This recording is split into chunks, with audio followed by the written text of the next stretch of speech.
क्या आपका CA inter का अटेम्प्ट मई 26 में होने वाला है? तो ये वीडियो आपके लिए बहुत काम की है, क्योंकि इसमें मैं आपके साथ डिस्कस करूंगी कि आपको एक ग्रुप देना चाहिए या 2 ग्रुप देना चाहिए, आपको कितने सब्जेक्ट्स एक दिन में पढ़ने चाहिए, कितने रिविजन्स आप करें, कितने मॉक टेस्ट दें, कितनी आपकी क्लासेस जो है वो कब तक कंप्लीट हो जानी चाहिए। ऐसी बहुत सारी बातें मैं आपके साथ डिस्कस करने वाली हूँ, और हाँ, इस वीडियो के एंड में कुछ बोनस टिप्स भी मैं आपको देने वाली हूँ।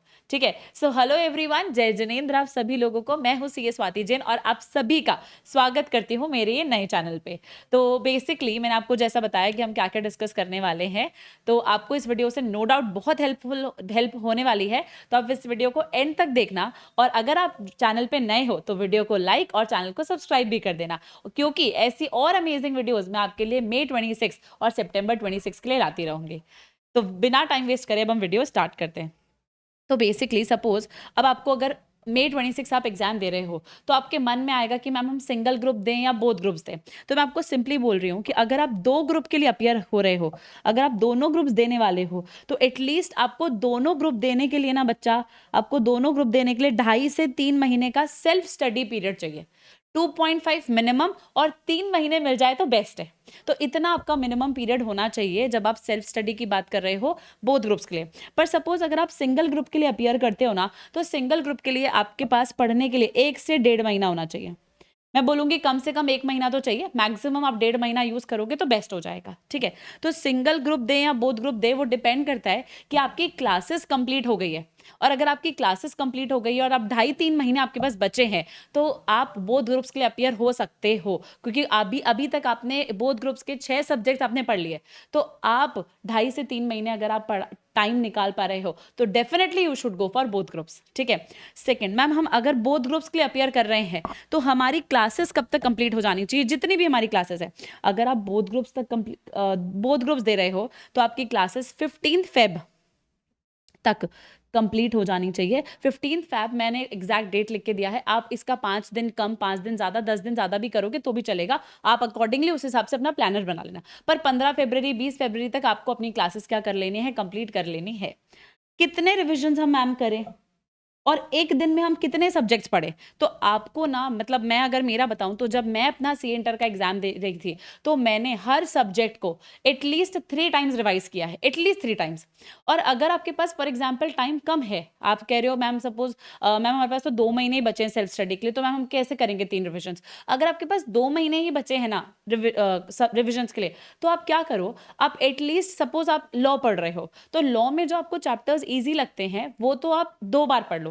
पर जो चैप्टर्स आपको टफ लगते हैं, जो चैप्टर्स लेंदी है, एग्जाम ओरिएंटेड है, आप उनको अगर चाहो ना, तो आप उनको 3 बार पढ़ लो।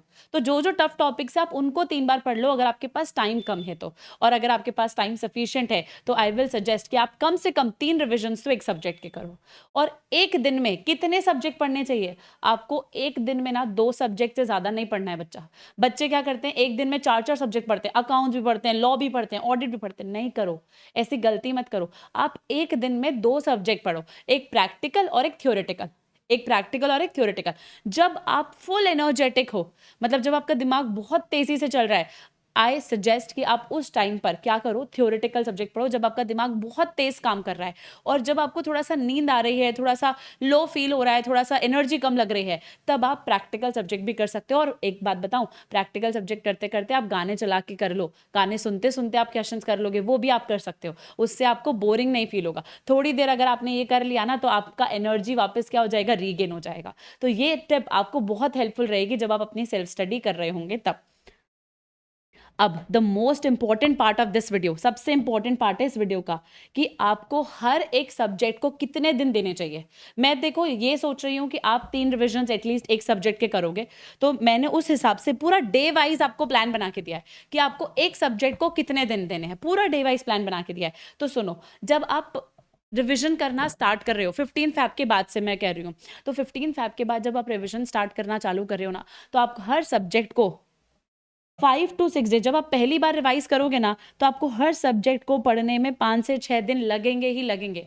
5 से 6 दिन आपको हर सब्जेक्ट को पढ़ने में लगेंगे। तो मैं कह रही हूँ, सपोज मैं बोलती हूँ आपको एक सब्जेक्ट को पढ़ने में 6 दिन लग रहे हैं, तो 6 दिन इंटू 6 सब्जेक्ट्स है, तो 36 डेज आपके यहाँ पे हो गए।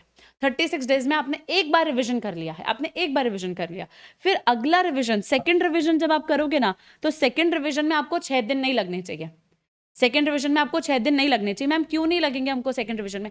क्योंकि जब आपने पहला रिवीजन किया होगा ना, तो आपने पहले रिवीजन में एक काम किया होगा। जो भी क्वेश्चंस आपको लगते हैं कि बहुत ईजी है ना, एक्स्ट्रा ईजी है, आपको लगता है कि यार ये क्वेश्चन तो मेरे को देखते याद रहता है, तो आप उस क्वेश्चन को कट कर दो, है ना, आपको उस क्वेश्चन को करने की जरूरत नहीं है। आप उस क्वेश्चन में लिख दो वेरी इजी, जो डायरेक्टली फॉर्मूला बेस्ड है। अगर प्रैक्टिकल सब्जेक्ट है तो कोई थ्योरेटिकल है जिसमें आपको याद रहता है, तो आप उसको क्या कर सकते हो, कट भी कर सकते हो, ठीक है। और जो चीज़ें एक्चुअली टफ है, जो टाइम कंज्यूमिंग है, आप उसको मार्क कर दोगे ए कैटेगरी। जो एग्जाम ओरिएंटेड भी है, इंपॉर्टेंट भी है, टफ है, वो आपका ए कैटेगरी हो जाएगा। तो आप जब पहला रिविजन करोगे ना, तो आप ये सारी चीज़ें प्लान कर लोगे कि आप जब फर्स्ट रिविजन से सेकेंड रिविजन पे मूव करोगे, तो आपको कौन सी चीज़ें पढ़नी है और कौन सी चीज़ें नहीं पढ़नी है। पर सबसे इंपॉर्टेंट बात मैं आपको बोलती हूँ, जो बच्चे गलती करते हैं, जब आप पहला रिवीजन कर रहे हो, तो आपको 100% कोर्स कंप्लीट करना है। आपको पहले रिवीजन में सेलेक्टिव स्टडी पे नहीं जाना है। डोंट गो फॉर कि मैम टॉप 100 क्वेश्चन दे दो ना, वही पढ़ लेंगे पहले दूसरे तीसरे रिवीजन में। नहीं, आपको पहला रिवीजन 100% एक एक लाइन जो आपके मॉड्यूल में, जिस भी टीचर से आपने क्लासेस ली उसकी बुक में जो भी लिखा है, आपको वो एक एक चीज़ें, एक एक क्वेश्चन आपको करना पड़ेगा फर्स्ट रिवीजन के टाइम पे, ठीक है। क्योंकि आप जब पहला रिवीजन करोगे ना, तो आप ये मान लो, आपको पहले रिवीजन के टाइम पे ये फील होगा कि मैम हमने 6 महीने से क्लासेस ली है, पर फिर भी जब मैम मैं पहली बार पढ़ने बैठा हूं ना, तो मेरे को लग रहा है कि मैंने कभी कुछ पढ़ा ही नहीं है, मैं जीरो पे हूं। ये सब नॉर्मल है, सबके साथ होता है। मतलब आप 6 महीने पढ़ने के बाद भी जब सेल्फ स्टडी पहली बार करोगे, जब पहली बार पढ़ने बैठोगे, तो यू विल फील कि आपको कुछ नहीं आता, आप जीरो हो। ये सबके साथ होता है, इसको एक्सेप्ट करो। पर जैसे जैसे तुम पढ़ोगे ना, आपका कॉन्फिडेंस धीरे धीरे धीरे बढ़ता जाएगा। अब बात करते हैं अपन सेकंड रिवीजन की। सेकंड रिवीजन में आपको क्या करना है, हर सब्जेक्ट को कम से कम 3.5 दिन, और 3 से 3.5 दिन आपको हर सब्जेक्ट को देने हैं। मैंने माना है आप 3.5 दिन दे रहे हो एक सब्जेक्ट को, तो 21 डेज में आपका दूसरा रिवीजन कंप्लीट हो जाएगा। और उसके बाद जब आप थर्ड रिवीजन करोगे, तो थर्ड रिवीजन में 2.5 डेज इंटू 2.5 डेज एक सब्जेक्ट को दोगे, तो 6 सब्जेक्ट के हिसाब से 15 दिन हो गए, तो टोटल 72 डेज में आपका 3 टाइम्स रिवीजन हो जाएगा। 3 टाइम्स आप रिवीजन कर लोगे 72 डेज में। और मेरी बात समझो, जब आप पहले रिवीजन से दूसरे पे जाओगे और दूसरे से तीसरे पर जाओगे, थर्ड रिवीजन पे जाओगे, तो थर्ड रिवीजन पर जाने के बाद एक काम और कर लेना। थर्ड रिवीजन जब आपका 2.5 दिन में कंप्लीट होगा ना, तो आप ये प्लान कर लेना कि आप लास्ट के 1.5 दिन में क्या पढ़ने वाले हो और क्या नहीं पढ़ने वाले हो। मतलब आपको 2.5 डेज जब आप रिवीजन कर रहे हो, उसी टाइम ये प्लानिंग कर लेनी है कि आप 1.5 डेज में क्या करोगे। क्योंकि अगर आपने प्लानिंग नहीं करी ना, तो आपके साथ बहुत बड़ी प्रॉब्लम हो जाएगी, आप एग्जाम में 1.5 दिन में कवर नहीं कर पाओगे चीजें। तो ये आपका प्लान पहले बना हुआ होना चाहिए, ठीक है।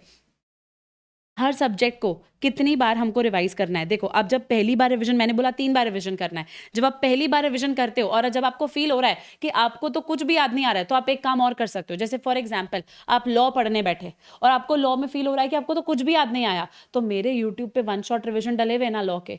हो सकता है आपने अकाउंट जिस टीचर से ली होगी, उसका भी यूट्यूब पे कोई तो वीडियो डला हुआ होगा, आप उसको रेफर कर सकते हो पहले रिविजन में, फर्स्ट रिविजन करते टाइम। जब आपने एक बार उसका वीडियो देख लिया टीचर का, उसके बाद आप क्या करो, अब सेल्फ स्टडी कर लो। अब लेना पढ़ो बुक में क्या क्या लिखा है। और सेकंड और थर्ड रिवीजन तो आपको सेल्फ करना है। सेकंड और थर्ड रिवीजन में आपको कोई 1 शॉट कुछ देखने की जरूरत नहीं है। सिर्फ पहला रिवीजन जब आप करते हो तब आप ये करोगे, ठीक है। मैम मॉक टेस्ट कितने दे? एक मॉक टेस्ट दे दो, और अगर आपको ज्यादा देना है, आपके पास टाइम ज्यादा है, तो आप 2 मॉक टेस्ट भी दे सकते हो, बट एक मॉक टेस्ट सफिशिएंट होता है। पर कुछ इसके बाद कुछ बोनस चीजें हैं जो मैं आपको बताती हूँ, जो आपको एग्जाम में बहुत हेल्प करेगी। देखो, मैंने आपको जो भी ऊपर बातें बताई है ना, इसको यूज करो, इसको लिख लो। इसको आप भी एक कॉपी पेन लेके बैठो और इस पूरी बात को लिख लो, और लिख के अपना प्लानर बनाना चालू कर दो। अभी जनवरी चल रहा है, फरवरी तक आप क्लासेस कंप्लीट कर लोगे, और जब दोनों ग्रुप के लिए अपियर करोगे तो धीरे धीरे आप एकदम से नहीं पढ़ पाओगे। तो अभी प्लानर बनाना चालू करो। पहले 2-2 घंटे सेल्फ स्टडी करो, फिर उसके बाद 2 घंटे से 4 घंटे, 6 घंटे, फिर आप 15 फरवरी तक क्या करोगे, फुल डे स्टडी पे आ जाओगे। तो पहले प्लानर बनाओ। हर बच्चे को अपना प्लानर अपने हिसाब से बनाना है, क्योंकि तुमको तुम्हारी स्ट्रेंथ और वीकनेस पता है। तो उस हिसाब से तुम क्या करो, अपना प्लानर बनाओ। और सबसे इंपॉर्टेंट, जो बुक्स आपके पास है, जो नोट्स आपके पास है उसी से पढ़ो। अगर आपने सपोज किसी भी फैकल्टी की क्लासेस ली है तो आपके पास उन फैकल्टी की बुक्स है ना, तो उसी से पढ़ो, फिर आपको आईसीआई मॉड्यूल पे जाने की जरूरत नहीं है। पर अगर आपने आईसीआई मॉड्यूल से ही पढ़ा है तो फिर आपको किसी और फैकल्टी की बुक पे जाने की जरूरत नहीं है। जहां से पढ़ा है वहीं से ही पढ़ो। एक सब्जेक्ट के लिए एक बुक सफिशियंट है, एक सब्जेक्ट के लिए 4 किताबें लेने की जरूरत नहीं है। कंटेंट जितना लिमिटेड होगा उतना आपका परफेक्शन आएगा। ठीक है। थर्ड, आपको किसी से कंपेयर नहीं करना है कि आपके दोस्त ने ये कर लिया है, आपके दोस्त का तो पूरा कोर्स हो गया है, मेरे एक दोस्त ने तो कुछ भी नहीं किया, मैंने तो इतना कर लिया, मैं तो बहुत बढ़िया कर रहा हूँ। ओवर कॉन्फिडेंट भी नहीं होना है और लेस कॉन्फिडेंट भी नहीं होना है, दोनों ही हानिकारक है। बस कॉन्फिडेंट रहना है कि मेरी तैयारी बढ़िया चल रही है और मैं May 26 एग्जाम क्लियर करूंगा। बस इस हिसाब से आपको पूरी प्लानिंग करनी है।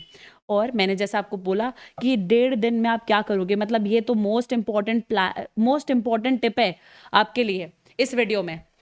आपको क्या करना है, मतलब मैं खुद जब मैं सीए फाइनल में थी ना, तो मैं ये चीज करती थी, मैं हर चैप्टर में लिख देती थी कि मेरे को इस चैप्टर को करने में लास्ट के 1.5 दिन में 2 घंटे देने, इस चैप्टर को मैं 2 घंटे दूंगी और इस 2 घंटे में मैं इतना इतना पढ़ूंगी और ये 5 क्वेश्चंस करूंगी अगर प्रैक्टिकल है तो। ठीक है। अगर कोई चैप्टर लेंदी है तो उसमें मैं पहले प्लान कर लेती कि इस चैप्टर को मैं 4 घंटे दूंगी या इस चैप्टर को मैं 3 घंटे दूंगी, अकॉर्डिंग टू चैप्टर का इंपॉर्टेंस क्या एग्जाम में, चैप्टर कितना लेंदी है, उस हिसाब से मैं पूरा प्लान करके 1.5 दिन का जो पूरा शेड्यूल होता था ना वो मैं पहले ही बना लेती थी। उससे क्या होता था, मुझे 1.5 दिन में ऐसे हासिल नहीं होता था कि मैं क्या करूं नहीं करूं, कुछ समझ नहीं आ रहा है। एवरीथिंग इज प्रॉपरली प्लान, तो आपका 1.5 दिन बहुत स्मूथली जाएगा, क्योंकि सबसे इंपॉर्टेंट आपके लिए यही तो है। आप पहले कितनी भी मेहनत कर लो, पर अगर आपने 1.5 दिन अच्छे से मैनेज नहीं किया ना तो फिर आपके पहले की मेहनत खराब हो जाएगी।